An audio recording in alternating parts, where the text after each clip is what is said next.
விருச்சிக ராசி அன்பர்கள் செவ்வாய் பகவானின் ஆதிக்கத்தில் பிறந்தவங்க. நீங்க கடந்த காலகட்டங்களில் இந்த செவ்வாய் பகவான் கடகராசியில நீச்சம் அடைஞ்சு நின்னார். அவர் நீச்சம் அடையும் பொழுது உங்களுடைய முயற்சிகள் எதுவுமே பலனளிக்கலன்னு சொல்லலாம். உங்களுடைய வேகம், உங்களுடைய செயல், உங்களுடைய ஆற்றல், உங்களுக்குரிய வாய்ப்புகள் எல்லாமே ஒவ்வொரு முறையும் ஓகே ஆகிற மாதிரி வரும். பட் கடைசி நேரத்தில் பார்த்தா அது அப்படியே ரிஜெக்ட் ஆகக்கூடிய ஒரு நிலைமை. அதை நாம் எடுத்து செய்தாலும் நீங்க எடுத்து இறங்கி செய்யக்கூடிய அந்த ஹெவி ஓப்பனா சொல்லணும் ஹார்ட் ஒர்க்கு பிளஸ் அந்த எஃபர்ட் மற்றவங்க அதுல கொஞ்சமா போட்டு அது சக்சஸ்ஃபுல் அடைஞ்சிட்டு போயிடுறாங்க. பட் நீங்க அதை மிஸ் பண்ணிட்டு இருந்தீங்க. பண்ணி இல்லை, மிஸ் ஆயிட்டே இருந்தது அந்த லெவலுக்குன்னு சொல்லலாம். ஏன் இந்த நிலை அப்படின்னு சொல்லணும்னா, ஒரு புறம் அர்த்தாஷ்டம சனின்றது அஷ்டம சனியில பாதி. அப்போ அர்த்தாஷ்டம சனின்றது மன உளைச்சலை கொடுக்கும். அந்த மன உளைச்சல் ரீதியில உங்களுடைய வாழ்க்கையில குறிப்பா 5ஆம் வீட்டில் இருந்த ராகு, 5இல் ராகு நிற்கும் பொழுது என்ன ஆகும்னா, உண்மையை சொல்லணும்னா உங்களுடைய ஆசைகள், உங்களுடைய அதிர்ஷ்டங்கள், உங்களுடைய லட்சியங்களை தடை பண்ணிக்கிட்டே இருக்கும். உங்க முயற்சிகளை ஏதோ ஒரு விதத்துல பிரேக் பண்ணிக்கிட்டே இருக்கும். நீங்க எவ்வளவு ரிஸ்க் எடுத்தாலும் அந்த ரிஸ்க் ஏதோ ஒரு விதத்துல டிராப் ஆகிட்டே இருந்தது. அது மட்டும் இல்ல, ஒரு காலகட்டங்களில் உங்க முயற்சிகள் பெரிய லெவல்ல சக்சஸ்ஃபுல் அடையக்கூடிய அளவுக்கு இருந்தும் பட் அது வந்த வேகத்துக்கு நல்ல ரீச் ஆயிருக்கணும். ஆனா என்ன நடந்ததுன்னே தெரியல. சரிவுகள் ஆனதனுடைய விளைவுகள், தேவையில்லாத நெருக்கடிகள், பண கொடுக்கல் வாங்கல் எல்லா விதத்திலையும் முடக்கடியாகி இதனுடைய விளைவுகள் இன்னைக்கு வாங்காத கடனுக்கு வட்டியை கட்டக்கூடிய நிலைமைகள் உருவாகி, இதை எப்படி நாம சரி பண்றது, அடுத்த கட்டத்துக்கு எப்படி போறதுன்னு நினைச்ச உங்களுக்கு இப்போ உங்களுக்கு ஆன கிரக பயிற்சிகளில் சனி அர்த்தாஷ்டமத்திலிருந்து விலகி போயிட்டார். ஒண்ணு, அது நல்ல விஷயம். அடுத்தது விரையாதிபதி சுக்கிரன் இப்போ உங்களுக்கு இந்த மாதம் தொடங்கும் பொழுதே 6ஆம் இடத்துல இருக்க போறார். உங்களுடைய ராசியினுடைய அதிபதி நீச்சம் பெற்று செவ்வாய் இருந்தவர், அவர் அழகா இப்போ 10ஆம் பாவத்திற்கு உங்களுக்கு சூரிய பகவான் அது வீட்டிற்கு வரார். சூரியனும் பிளஸ் செவ்வாயும் ஏதோ ஒரு விதத்துல கனெக்ட் ஆனாலே அரசு உத்தியோகத்தில் இருக்கிறவங்களுக்கு ஒரு நல்ல பாசிட்டிவ் வைப்ரேஷன் கிடைச்சிடும். எப்படின்னா, உங்களுக்கு கிடைக்கிற வாய்ப்புகள் கடந்த காலகட்டங்களில் மிஸ் ஆயிருக்கும். உங்களை சுற்றி இருக்கிறவங்களால செய்யாத தவறுகளுக்கு நீங்க பாதிக்கப்படக்கூடிய நிலைமைகளுக்கு ஆளாக இருந்திருப்பீங்க. அப்பேற்பட்ட ஒரு நிலைகள் எல்லாத்தையும் தாண்டி நீங்க சாதிக்கக்கூடிய வாய்ப்புகள் இந்த செவ்வாய் பிளஸ் சூரியனுடைய வீட்டில நிற்கும் பொழுது அரசு உத்தியோகத்துல ஒரு நல்ல பாசிட்டிவான வைப்ரேஷன் உங்களுக்கு கிடைக்கும். ஆல்ரெடி அரசு உத்தியோகத்திற்குரிய முயற்சிகள் பண்ணிட்டு இருக்கிறீங்க, அதற்குரிய குரூப் எக்ஸாம் அதாவது மற்ற விஷயங்களில் இறங்கி நான் முயற்சிகள் பண்றேன், பரீட்சை எழுதுறேன், ஆல்ரெடி டெம்பரவரியா அதுல இருக்கிறேன், அது எனக்கு பர்மனன்ட் ஆகலை அப்படின்னு நினைச்சீங்கன்னா கண்டிப்பா அது இந்த நேரத்துல கிளிக் ஆயிடும். கவலையே வேண்டியதில்லை, போல்டா இறங்கி செயல்படுங்க. ஒரு நல்ல ரிசல்ட்டை சந்திக்கக்கூடிய வாய்ப்புகள் உங்களுக்கு கிடைக்கும். அதுலயும் குறிப்பா சொல்லணும்னா, இந்த விருச்சிக ராசி அன்பர்களுக்கு அந்த அரசியல் துறையில் இருக்கிறவங்களுக்கு தான் ஒரு நல்ல, இத்தனை நாளா உங்களால மத்தவங்க வளர்ந்து வந்தாங்க, இப்ப நீங்க வளர போறீங்க, உங்களுக்கு நல்ல நல்ல ஆப்பர்ச்சுனிட்டிஸ் கிடைக்க போறீங்க. அது மட்டும் இல்லை, உங்களுடைய வாழ்க்கையில இத்தனை காலகட்டமா நீங்க எதிர்பார்த்த அந்த இலக்கை நீங்க அடைய போறீங்க. புது முயற்சிகள் உங்களுக்கு கை கொடுக்க போகுது. சில நட்புகள் உங்ககிட்ட நெருங்கி நிற்கும். அதை நீங்க பயன்படுத்தி வளர்ச்சி பாதையில செல்ல போறீங்க. இது உங்களுக்கு கிடைச்ச ஒரு அருமையான பாக்கியம். இதை சரியா பயன்படுத்துனீங்கன்னா இதனால ஒரு நல்ல சக்சஸ்ஃபுல் அடையக்கூடிய ஒரு நேரமும் உங்களுக்கு இருக்க போகுது.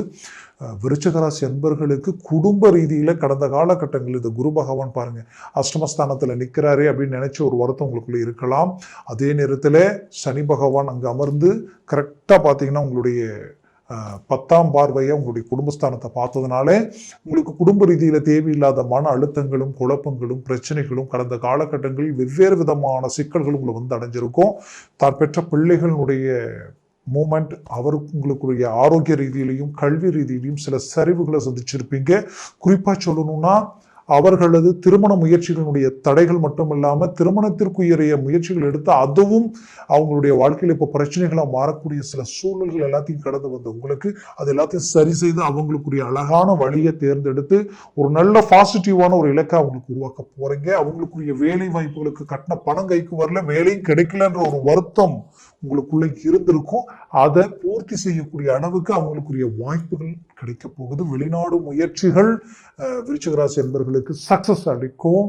ஆல்ரெடி வெளிநாட்டுல தான் இருக்கிறங்க, பட் எனக்குரிய அந்த வாய்ப்புகள், அதுக்குரிய மேன்மைகள் எல்லாத்தையும் நான் ரிஸ்க் எடுத்து பண்ணினாலும் என்னை விட கெப்பாசிட்டி இல்லாதவங்க நல்ல வளர்ச்சியை நோக்கி போயிட்டு இருக்கிறாங்க. பட் எனக்கு தேவையில்லாத சில பிரச்சனைகளும் தேவையில்லாத சில சிக்கல்களால என்னுடைய ஒட்டுமொத்த வளர்ச்சி டவுன் ஆகி நிக்குது. சில பிரச்சனைகள் என்ன சூழ்ந்து நிக்குது. இதை விட்டு வெளியில வர முடியுமான்னு நினைச்ச உங்களுக்கு கண்டிப்பா சொல்றேன், அழகா ரிலீஃப் ஆக போறீங்க, வளர்ச்சி பாதையில் அடியெடுத்து வைக்க போறீங்க. ஆனால் ராகு பகவானது பெயர்ச்சியால் 4ஆம் வீட்டிற்கு ராகு வந்து உட்கார்ந்து இருக்கிறார். ஆனா 10ல கேது உங்களுக்கு பவர்ஃபுல்லா வேலை செய்வார். இறங்குற எந்த வேலையா இருந்தாலும் முடிச்சு காட்டுவீங்க, சக்சஸ் அடைய போறீங்க. எப்பேற்பட்ட வேலையும் சாமர்த்தியமா முடிச்சு உங்களுடைய மூமெண்ட்டை கண்டு மற்றவங்க வியப்படைகிற அளவுக்கு உங்களுடைய மேனேஜ்மெண்ட் இருக்க போகுது. அதுல மாற்றம் இல்லை. ஆனா 4ஆம் வீட்டில் இருக்கிற ராகுவால ஆரோக்கிய விஷயத்துல எச்சரிக்கையா இருங்க. கடந்த காலகட்டங்களில் அதே இடத்துல சனி இருந்ததுனால ஆரோக்கிய ரீதியில நரம்பு, ஜவ்வு பிளஸ் எலும்பு, இது சிலருக்கு தன் திசா புத்திகளை பொறுத்து ஒவ்வொரு இடத்துல கொடுத்துருக்கும். சிலருக்கு முட்டி, முழங்கால் பிளஸ் பாதம், இந்த மாதிரியான இடத்துல எல்லாமே இந்த பிரச்சனை கொடுத்துருக்கும். இன்னும் சிலருக்கு பேக், அதாவது உங்களுடைய கழுத்து ஜாயிண்ட், இந்த பிரச்சனை எல்லாமே இந்த ஷோல்டர்ல இருந்து முதுகு வரைக்கும் உங்க வேலையே செய்ய முடியாத அளவுக்கு பிரச்சனைகள் எல்லாம் கொடுத்துருக்கும். அதனால இந்த பிரச்சனைகள் எல்லாம் இருந்தாலும் அது உங்களுக்கு ஆட்டோமேட்டிக்காக ரிலீஃப் ஆகக்கூடிய அளவுக்கு அதற்குரிய ஆலோசனைகள் கேட்டு அதற்குரிய முடிவுகள் எடுத்து அதில் ஒரு நல்ல ரிசல்ட் கிடைக்கிற வாய்ப்புகள் உங்களுக்கு கிடைக்கும். மொத்தத்துல விருச்சிக ராசி அன்பர்களுக்குரிய ஒரு அருமையான காலகட்டமா இது இருக்க போகுது. பட் சற்று எச்சரிக்கை, வண்டி வாகனங்கள் மற்றவங்களை நம்பி ஒரு நான் ஆச்சேன் ஜாமகின் கையெழுத்து போடுறதோ போல்டை இறங்கி செயல்படுறதுல சற்று யோசிச்சு செயல்படுங்க. தனக்கு மிஞ்சி தான் தானம்னு சொல்லுவோம். அந்த மாதிரி சில விஷயங்களில் நமக்கு நம்ம சூழ்நிலைக்கு தகுந்தவாறு சில முடிவுகள் எடுங்க. அது உங்களுக்கு ரொம்ப பாதுகாப்பானதாக இருக்கும்.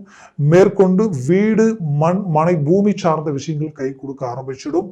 100% வீடு கட்ட வாய்ப்புகள் கிடைக்கும். பூமி வாங்குறதுக்கு உண்டான வாய்ப்புகள் கிடைக்கும். அதற்குரிய வாய்ப்புகள் கிடைச்சா பயன்படுத்திக்கிங்க. நான் ரொம்ப டைட்ல இருக்கிறேன், பிரச்சனையை விட்டு வெளியில் வந்தா போதும், நான் இங்க மத்தது செய்யறதுன்ற குழப்பம் உங்களுக்குள்ள இருக்கும். வரக்கூடிய காலங்களில் நடக்கக்கூடிய கிரக பயிற்சிகள் உங்களுக்கு சாதகமா இருக்கு. அதனால படிப்படியா உங்க பிரச்சனைகளை தீர்க்க போறீங்க. ஒரு நல்ல வளர்ச்சி பாதையில நிக்க போறீங்க. உங்களுக்கு எதிரில் நின்று உங்களை அலட்சியமா பார்த்தவங்க உங்க நட்பு கிடைக்குமான்னு இயங்கக்கூடிய நிலைகள் எல்லாம் மாறக்கூடிய சூழல்கள் இங்க தெரியுது. அதனுடைய ஒரு ரிசல்ட் உங்களுக்கு கிடைக்கும். அந்த நம்பிக்கையோட எதுலையும் இறங்கி செயல்படுங்க. கடவுளுடைய அனுகிரகம் உங்களுக்கு முழுமையா கிடைக்கும். திருமண முயற்சிகள் கைகூடி வரும். புத்திர பாக்கியம் ரொம்ப நாளா இல்லை, கிடைக்கல, தடைபடுது, போகாத கோயில் இல்லை, கும்பிடாத தெய்வம் இல்லை, பட் எனக்கு அதற்குரிய ரிசல்ட் கிடைக்கலையேன்ற வருத்தத்தில் இருந்தவங்களுக்கு 100% அதற்குரிய அருமையான வாய்ப்புகள் கிடைக்க போகுது. முயற்சியை ஸ்ட்ராங்கா இறங்கி செயல்பட்டாலே அது உங்களுக்கு பெரிய லெவல்ல பாசிட்டிவான ஒரு ரிசல்ட்டை கொடுத்துரும். ஆக விருச்சிக ராசி அன்பர்களுக்கு பார்த்தீங்கன்னா வெளிநாட்டினுடைய முயற்சிகளில் இருந்து புது தொழிலை ஆரம்பிக்கணும்னு நினைக்கிறவங்களுக்கும் சரி, வேலையில இருந்து நம்ம தொழிலை தொடங்கலாமா நினைக்கிறவங்களுக்கும், தான் இருக்கிற இடத்துல ஒரு நல்ல பெனிஃபிட் இல்லை வேற எங்கேயாவது வேலைக்கு போகலாமா நினைக்கிறவங்களுக்கு இந்த காலகட்டங்கள் கை கொடுக்கக்கூடிய ஒரு நேரமா இருக்கும். கணவன் மனைவி பிரச்சனைகள் சரியாகி மீண்டும் ஒன்றிணையக்கூடிய ஒரு அருமையான காலமா இது அமைய போகுது. குடும்பத்தில் இருக்கக்கூடிய குழப்பங்கள் நீங்கி ஒரு நல்ல மேனேஜ்மெண்ட்டை உருவாக்கிடுவீங்க. மொத்தத்துல புது புது முயற்சிகள் கை கொடுக்கக்கூடிய காலமா இருக்கும். அது மட்டுமல்ல, நான் இப்போ சொன்னதெல்லாம் இந்த உங்களுடைய கோச்சார ரீதியில சொல்லியிருக்கிறேன். ஜனன ஜாதகம், அந்த ஜாதகத்துல திசா புத்திகள், அந்த திசா புத்திகள் உங்களுக்கு எப்பேற்பட்ட நல்ல இடத்துல இருக்கிறாங்களா, 6 to 12 மறைஞ்சிருக்கலாங்கன்ற பொறுத்து அந்த பலன்கள் மாறுபடும். அதுலயும் சர்வாஷ்ட வர்க்க பரல்களில் 3 பரலுக்கு மேல் இருந்துடணும். அந்த 3க்கு மேல இருந்துருச்சுன்னா டாப் லெவல்ல வேலை செய்யும். அது 6, 7 எல்லாம் இருந்துட்டா ஜாக்பாட் அடிச்ச மாதிரி. அதுவே 3க்கு 4க்கு கீழே 3, 2, 1 நல்லா இருந்துட்டா அப்படியே நெகட்டிவா மாறிடும். அது உங்களுக்கு பெரிய லெவல்ல டிராபேக் ஆயிடும். அதனால உங்க முயற்சியை ஸ்ட்ராங் பண்ணா 100% சக்சஸ்ஃபுல் அடையும்.